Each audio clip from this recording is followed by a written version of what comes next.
আজকের ব্লগটা কিভাবে শুরু করব আমি নিজেই তার ভাষা খুঁজে পাচ্ছি না। আমার স্বাদের পর আজ শ্যামলদা ও পাপড়ি বৌদির বাসায় ছিল আমার প্রথম স্বাদের নিমন্ত্রণ। আমরা বাদেও আরও দুই দাদা ও তাদের ফ্যামিলিকেও বৌদি দাদারা ইনভাইট করেছিলেন। পাপড়ি বৌদি সকাল থেকে একার হাতে এত আয়োজন করেছেন। দাদা বৌদির এই ভালোবাসা, এই আন্তরিকতার যে ছোঁয়া আমাকে দিয়েছে সেটা আমার সারা জীবন মনে থাকবে।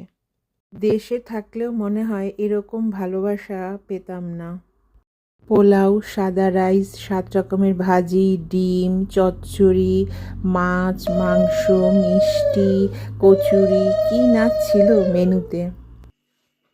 একজন গর্ভবতী মাকে তার যেমন আপন শাশুড়ি মা কিংবা নিজের মা যত্ন সহকারে স্বাদ দেন, আমি বিদেশে বসে সেই পরম স্নেহ, আদর, যত্ন, ভালোবাসা সব কিছু পেয়েছি এই মানুষগুলোর মাধ্যমে।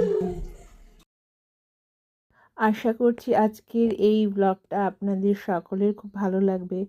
ভালো লাগলে অবশ্যই একটা লাইক করবেন, আর যদি নতুন বন্ধু হয়ে থাকেন তাহলে ছেড়ে যাওয়ার আগে অবশ্যই পেজটিকে ফলো করে দেবেন।